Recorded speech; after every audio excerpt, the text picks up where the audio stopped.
Good morning students. हम आज start कर रहे हैं चैप्टर 5 सेपरेशन ऑफ सब्सटेंसेस। तो separation of substances chapter start करने से पहले इसमें मैं थोड़ी सी आपको इंट्रोडक्शन दे देती हूँ आज कि हम इस चैप्टर में क्या क्या चीज़ें पढ़ेंगे। सबसे पहले सेपरेशन ऑफ सब्सटेंसेस की हमें ज़रूरत क्यों होती है। देयर आर मैनी इंस्टेंसेस, बहुत सारी ऐसी कंडीशंस आ जाती है when we notice a substance being separated, जहाँ पे हमें नीड होती है कि हमें एक सब्सटेंस को दूसरे सब्सटेंस से अलग करना ही पड़ता है। जैसे कि सुबह सुबह आप जब चाय बनाते हो तो चाय बनाने के बाद पत्ती को आप चाय से अलग करते हो चाय बनने के बाद, तो उसके लिए हम एक मेथड यूज़ करते हैं स्ट्रेनर, मतलब छानने को बोलते हैं स्ट्रेनर, जिससे हम चाय को पत्ती से अलग कर देते हैं। मतलब हमें जो सेपरेशन है वो पूरा दिन हमें इसकी ज़रूरत पड़ती है। जैसे कि हैंड पिकिंग सबसे आसान तरीका है।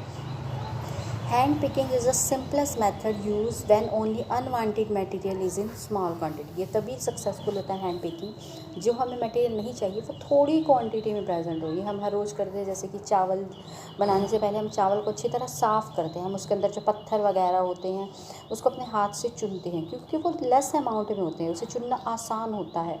हम दाल बनाते हैं तो दाल बनाने से पहले दाल को अच्छी तरह चेक करते हैं, उसके अंदर जो इम्प्योरिटीज़ है उसको हाथ से पिक करते हैं। हैंड पिकिंग में जैसे कि हमारे पास रुपीज़ और कॉइन्स हैं, तो हम कॉइन्स को ईजिली रुपीज़ से अलग कर सकते हैं by hand picking method. Threshing भी एक सेपरेशन ऑफ मेथड है। It is use for separating seeds from harvested stalk. अब जब कनक कट रही है तो जो कनक बहुत जो है उसकी जो स्टार्क्स होती हैं, डंडियाँ होती हैं, उसमें से कनक के दाने को अलग करना थ्रेशिंग कहलाता है। ये 3 तरह से होता है, manual threshing, threshing by animals और थ्रेशिंग मशीन। जो मैनुअल थ्रेशिंग में जो क्वांटिटी अगर स्मॉल होगी तो थ्रेशिंग जो है हम हाथ से भी कर सकते हैं, हाथ में स्टाक को पकड़ सकते हैं। जैसे ये नीचे लेडी है वो हाथ में स्टाक्स को पकड़ी हुई और किस तरह से वो एक हार्ड सब्सटेंस से उसको बीट करती है स्टाक्स को, तो कनक के दाने सेपरेट हो जाते हैं। थ्रेशिंग बाय एनिमल्स के द्वारा भी पुराने ज़माने में थ्रेशिंग की जाती थी, और अब जो लेटेस्ट है वो थ्रेशिंग बाय मशीन्स के द्वारा जो है थ्रेशिंग की जाती है। चर्निंग में भी एक सेपरेशन का ही मेथड है, जिससे हम क्या करते हैं, लस्सी को हम मक्खन से अलग करते हैं। चर्निंग मेथड हम उसके लिए यूज़ करते हैं। विनोइंग भी एक एग्रीकल्चरल मेथड है जो पुराने ज़माने में यूज़ किया जाता था। ग्रेन्स को, कनक को, कैफ उसके जो छिलके थे उनको अलग करने के लिए। जैसे जो आदमी ये लेडी है जो क्या कर रहे हैं कि बहुत ऊंचे से फ़ैन चला के बहुत बड़ा सा उसके आगे जब विनोइंग करते हैं, कनक को छानते हैं, ऊपर से बहुत ऊपर से गिरते हैं तो कनक की एक अलग ढेरी बन जाती है और कैफ की एक अलग ढेरी बन जाती है। इस तरह से हम जो है सीविंग का मेथड यूज़ करते हैं। सीविंग जैसे कि आटा छानने के लिए हम घर पे यूज़ करते हैं, तो घर पे आटा छानने के लिए किसका यूज़ करते हैं, सीव का यूज़ करते हैं। सीव छानने, जो मकान बनाने वाले होते हैं वो सीमेंट को छानने के लिए सीव का यूज़ करते हैं, या पत्थर को, ग्रेवल्स को अलग करने के लिए सैंड से, रेती से सीव मेथड यूज़ करते हैं। सीव बोलते हैं हम उसे। सेडिमेंटेशन भी एक तरह का मेथड है। इसमें हम क्या करते हैं, वाटर में कोई इनसॉल्युबिलिटी होती है, जैसे रेती पानी में घुल जाती है, तो उसको हम आप घर पे भी करके दे सकते हो। सेडिमेंटेशन मेथड, पानी में अगर आप 1 चम्मच रेती को डिज़ोल्व कर देंगे तो थोड़ी देर बाद क्या होगा कि पानी ऊपर आ जाएगा, क्लियर वाटर, और इनसॉल्युबल इम्प्योरिटी जो रेती है वो नीचे बैठ जाएगी। अब आप यूज़ करोगे डिकेंटेशन मेथड। इसमें आप क्या करोगे, उस पानी को छान के दूसरे बीकर में डाल दोगे, और जो नीचे जो है वो हमारी इम्प्योरिटीज़ बच जाएगी, मतलब अनडिज़ोल्व्ड सॉलिड।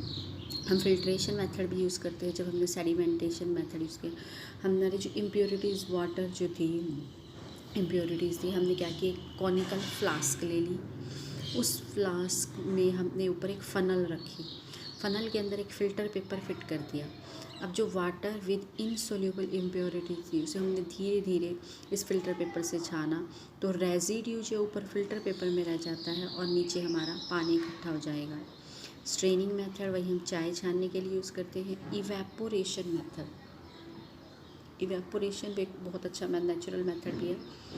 साल्ट को जैसे हम पानी से अलग करते हैं, तो हमने पानी में नमक को घोल दिया, और जब हमने इसको इवेपोरेट किया तो इवेपोरेट करने से पानी उड़ जाता है और नमक नीचे रह जाता है। जो समुद्री पानी, समुद्र है, उसमें से नमक को अलग करने का ये बहुत ही अच्छा तरीका होता है।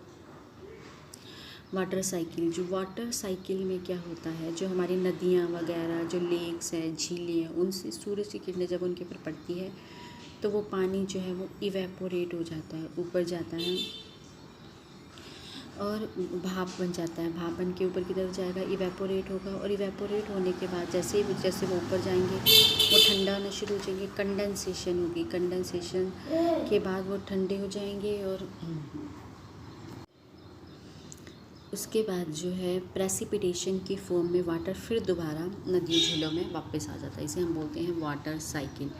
River water treatment, river water treatment में क्या होता है, नदियों का जब पानी है तो उसे पीने लायक कैसे बनाया जाता है। सबसे पहला प्रोसेस तो इसमें हमारा सेम सेडिमेंटेशन एंड डिकेंटेशन ही होगा, जिससे क्या होगा, जो मिट्टी वगैरह नीचे बैठ जाएगी और उसके बाद जो पानी है वो हम इनटेक ऊपर ले लेंगे। इनटेक के बाद हम उसे ग्रिड बेसिन में लेकर जाएंगे और वहाँ से हम इन्हें अलग अलग टैंक्स में सेपरेट करेंगे। फ्लोक्यूलेशन टैंक, सेडिमेंटेशन बेसिन, फिर फिल्टर गैलरी और उसके बाद रेजरवायर में इकट्ठा करेंगे और रेजरवायर से हम इस पानी को यूज़ कर सकते हैं। साल्ट पैंस, जो साल्ट पैंस होता है, मेनली साल्ट पैंस में क्या होता है, हम ये समुद्री पानी से नमक बनाते हैं। ये एक तरीका है जिससे कि हम आसानी से इवेपोरेशन के द्वारा समुद्री पानी को एक गड्ढा सा बना के उसके अंदर इकट्ठा कर लेते हैं और धूप से जो है पानी तो निकल जाएगा और नीचे हमारा नमक रह जाता है।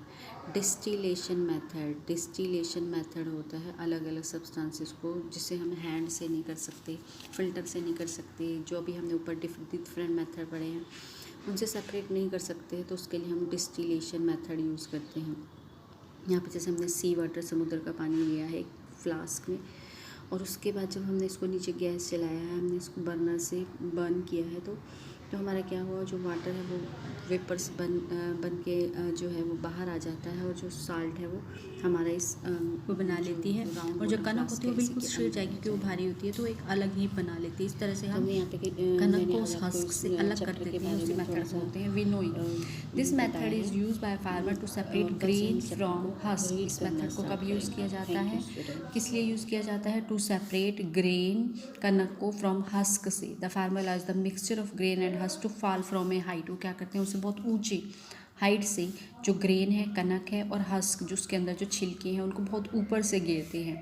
The grains which are heavier, grains heavy होती है, फॉल वर्टिकली डाउन, वो बिल्कुल सीधा नीचे गिरेगी। एंड द हस्क जो हल्की होती है, which is lighter, is carried away by wind, wind से थोड़ी सी दूर चली जाएगी। एंड फॉर्म सेपरेट हीप, और एक अलग ढेरी बना लेगी इन अ शॉर्ट डिस्टेंस, थोड़ी सी दूरी पे। एंड दिस प्रोसेस कर, इसी प्रोसेस को हम विनोइंग बोलते हैं। तो विनोइंग क्या होता है, separate grain from husk, husk से ग्रेन को अलग करना ही थ्रेशिंग कहलाता है। अब आपने क्या करना है, घर पे मम्मा को बोलना है, अलग अलग टाइप के आपके पास सीव होती हैं, आपने घर पे खुद भी छान के देख सकते हो आटे को। आप जब छानोगे सीव से, छाननी से, तो ऊपर जो है डस्ट आ जाएगी जो है, और नीचे जो है हमारी आटा आ जाता है, तो हम इसको सीविंग मेथड यूज़ करते हैं। तो आप करके देखोगे और उसके बाद आपने डिफरेंट टाइप्स के आपके घर सीव होगी, वो आपने सारी देखनी है। चाय छीनने के लिए आप अलग सीव का यूज़ करते हो, आटा छानने के लिए अलग सीव का यूज़ करते हो, सॉस बनाने के लिए मम्मी थोड़ी, उसमें इनका फ़र्क क्या हो जाता है, इनके जो साइज़ होते हैं होल्स के, उनमें इफ़ेक्ट आ जाता है। कोई साइज़ बड़ा होता है और कोई साइज़ छोटा होता है। तब हम फॉर्मेटिव असेसमेंट इसमें एक्सरसाइज 3 भी करेंगे। व्हाट इज़ थ्रेशिंग, थ्रेशिंग क्या होता है, threshing is loosening edible part of the grain from husk, जो हस्क से, पूरी जो प्लांट से उसके जो है उसमें जो है ग्रेन को अलग करना, एडिबल पार्ट को अलग करना, उसी को हम थ्रेशिंग बोलते हैं। Which method is commonly use by farmer, आजकल हम कौन सा मेथड फार्मर ज़्यादा यूज़ करते हैं सेपरेशन के लिए, विनोइंग मेथड यूज़ करते हैं। व्हाट इज़ विनोइंग, तो विनोइंग होता क्या है, separating grain from husk, husk से ग्रेन को अलग करना ही विनोइंग कहलाता है। ये क्वेश्चन आपने लिखने हैं नोटबुक पे।